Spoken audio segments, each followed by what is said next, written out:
और 3 अगस्त का आपका second shift SSC selection phase 10 का एग्जाम आपका समाप्त हो गया है। तो जिन लोगों का भी एग्जाम था आशा करते हैं कि अच्छा गया होगा। तो दोस्तों आज के इस वीडियो में जीके जीएस के कुछ प्रश्न को मिलेंगे जो कि दोस्तों हमें प्राप्त हुए हैं, जो कि दोस्तों आपका 100% रियल और ऑथेंटिक प्रश्न है। तो दोस्तों इसी तरह के रियल ऑथेंटिक प्रश्नों का एनालाइज पाने के लिए किसी भी एग्जाम का आप हमारे चैनल को सब्सक्राइब कर लीजिए, तो नोटिफिकेशन बेल को ऑन कर लीजिएगा। और किसी प्रकार की समस्या होता है या अगले में आपका एग्जाम है तो आप हमें व्हाट्सएप पर क्वेश्चन भेज सकते हैं अपनी शिफ्टों का। और दोस्तों वीडियो शुरू करने से पहले एक बात और कहना चाहूँगा कि जिन लोगों का भी एजुकेशन चैनल है वही लोग दोस्तों कृपया कर ये जो आप वीडियो को कॉपी डाउनलोड करके चलाते हैं वैसा नहीं चलाएं, क्योंकि दोस्तों इससे आपका ही लॉस होगा। अगर आपको किसी प्रकार की समस्या होता है तो आप हमें व्हाट्सएप कीजिए, उसका समाधान हम आपको देने का प्रयास करेंगे। तो चलिए दोस्तों शुरू करते हैं पहले आज का ये वीडियो।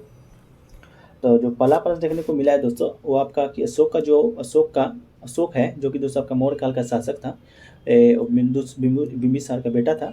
वो बेटा बेटी को कौन सा देश भेजा था दोस्तों? और आपको मालूम होगा अशोक ने अपने बेटा बेटी को दोस्तों बौद्ध धर्म के प्रचार के लिए आपका एक देश भेजा था। उस देश का नाम आपका पूछा गया था, तो उस देश का नाम दोस्तों आपका श्रीलंका था। बात करें अशोक के बेटा बेटी का तो उसके बेटा का नाम दोस्तों महेंद्र और उसकी पुत्री थी दोस्तों संघमित्रा। यही दोस्तों बास के पाटलिपुत्र के जगह नाम है। उसी जगह से दोस्तों आपका ये अपने अशोक है जो कि अपने बेटा बेटी को बौद्ध धर्म के प्रचार के लिए आपका भेजा था। तो इस बात को याद रखना है, किस धर्म के प्रचार के लिए? तो आपका बौद्ध धर्म के प्रचार के लिए आपका श्रीलंका भेजा था। बौद्ध धर्म जो कि दोस्तों आपका गौतम बुद्ध के द्वारा स्थापित किया गया था, और वो गौतम बुद्ध का जन्म दोस्तों 483 ईसा पूर्व में तो उनका मृत्यु हुआ था, 563 ईसा पूर्व में आपका उनका जन्म हुआ था। तो इस बात को याद रखना है। अशोक जो कि आपका मौर्य काल का शासक था और मौर्य काल का संस्थापक आपका चंद्रगुप्त मौर्य था, जिसके गुरु कौटिल्य थे जो कि अर्थशास्त्र के लेखक थे। चलिए आगे देखते हैं। दूसरा प्रश्न आपका पूछा गया था दोस्तों आपका कि भारत का जो संविधान है वो कौन सा नंबर पे है? तो दोस्तों संविधान जो कि दोस्तों किसी भी देश का चलाने के लिए एक पुस्तक की तरह किताब होता है, उसी के अनुसार दोस्तों आपका जो देश है वो चलता है। तो भारत का भी देश है, भारत का भी संविधान है। तो भारत का जो संविधान है वो लंबाई में आपका कितने अनुसार में है? तो भारत का जो संविधान है दोस्तों आपका सबसे बड़ा लिखित संविधान है पूरे विश्व में। जितना बड़ा आपका भारत का संविधान लिखित में, उससे बड़ा दोस्तों आज अभी तक किसी भी देश का संविधान नहीं है। लिखित का बात कर रहे हैं। बात करें मौखिक में तो सबसे बड़ा मौखिक जो है मतलब लिखा हुआ नहीं है, बस चल रहा है संविधान में, वो अमेरिका का सबसे बड़ा संविधान है।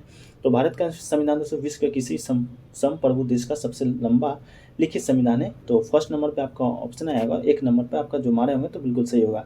जिसमें दोस्तों आपका बात करें तो अंग्रेजी भाषा संस्करण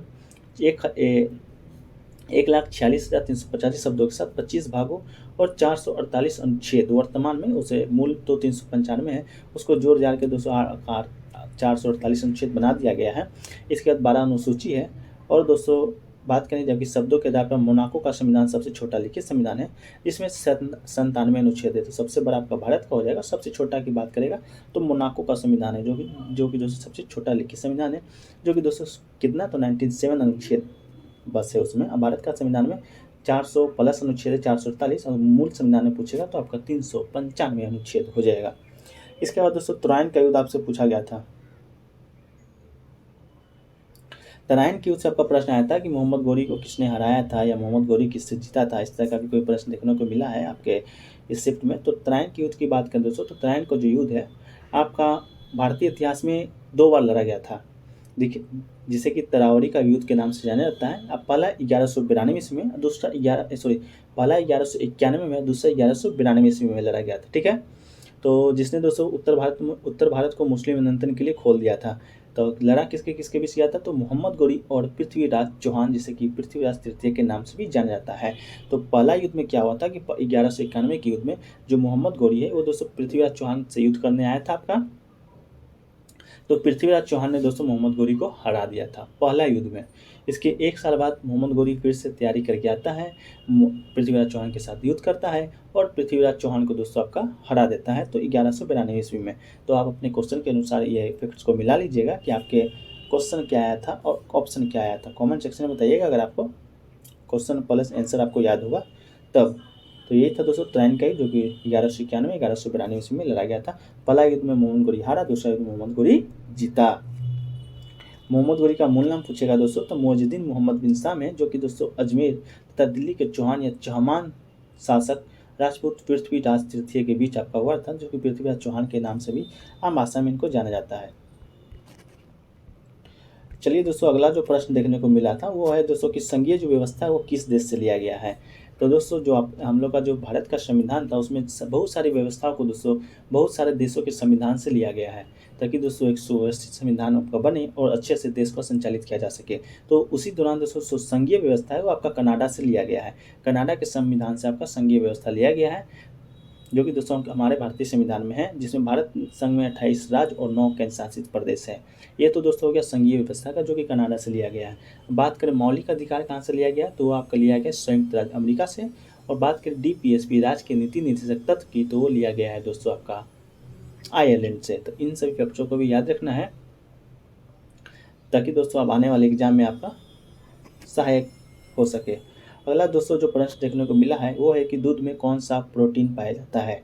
तो दूध में दोस्तों विट्टा केसिन, जो कि केसिन प्रोटीन का एक हिस्सा है, उसे भी दो प्रकार से दूध में पाया जाता है, जिनका नाम A1 A2 है। तो केसिन नामक जो प्रोटीन है दोस्तों आपका दूध में पाया जाता है, तो आपका यही राइट आंसर होगा।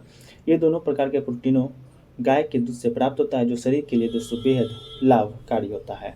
तो केसिन प्रोटीन दोस्तों आपका दूध में पाए जाने वाला मुख्य प्रोटीन है, जो कि दोस्तों आपके सेकंड शिफ्ट के एग्जाम में पूछा गया था। अगला प्रश्न दोस्तों आपका भारत छोड़ो आंदोलन 1942 से आपका आया था कि भारत छोड़ो आंदोलन कब हुआ था या किसके आह्वान पे हुआ था। तो चलिए देख लेते हैं। भारत छोड़ो आंदोलन दोस्तों 8 अगस्त 1942 को महात्मा गांधी ने ब्रिटिश शासन को समाप्त करने का आह्वान किया और मुंबई में अखिल भारतीय कांग्रेस कमेटी के सत्र में भारतीय छोड़ो आंदोलन शुरू किया गया। गांधी जी ने ग्वालियर टैंक मैदान में भाषण में करो या मरो का आह्वान दिया, जिसे दोस्तों अब अगस्त क्रांति के नाम से भी जाना जाता है। आपका अगस्त चल रहा है, आने वाले कुछ दिनों में 8 अगस्त में ये आपका भारत छोड़ो आंदोलन का वर्षगांठ होगा। तो आपका 8 अगस्त को मनाया गया था 1942 ईस्वी में महात्मा गांधी जी के आह्वान पे अंग्रेजों को भारत से भगाने के लिए। तो इस बात को याद रखना है, बताना है कौन सा क्वेश्चन आपका आया था। इसके अलावा दोस्तों आपका फरवरी 2022 का कोई स्कीम से रिलेटेड कोई प्रश्न आया था। तो फरवरी 2022 का कोई स्कीम से रिलेटेड प्रश्न था तो आप हमें कमेंट सेक्शन में बताइएगा। अगर उसका आंसर भी मालूम होगा तो आंसर भी बताइएगा, ताकि दोस्तों जो स्टूडेंट हैं उनको मदद मिल सके। तो दोस्तों ये अभी आज तो इतना ही प्रश्न मिल पाए हैं। हालांकि दोस्तों बारिश हो रही है कुछ जगहों पर, तो प्रश्न प्राप्त नहीं हो पाए हैं, तो मैनेज कीजिएगा। और जो भी प्रश्न छूटे होंगे उससे दोस्तों आपको ऑल शिफ्ट के वीडियो में शामिल कर दिया जाएगा। तो वीडियो पे बने रहिएगा, चैनल को सब्सक्राइब कर लीजिएगा, तो नोटिफिकेशन बेल को भी ऑन कर लीजिएगा। वीडियो कैसा लगा कमेंट सेक्शन में बताइएगा। अगर अच्छा लगा हो दोस्तों तो वीडियो को लाइक कीजिएगा और अधिक से अधिक दोस्तों में शेयर कीजिएगा। तो वीडियो देखने के लिए धन्यवाद। तो मिलते हैं दोस्तों नेक्स्ट वीडियो में, जब तक के लिए जय हिंद जय भारत।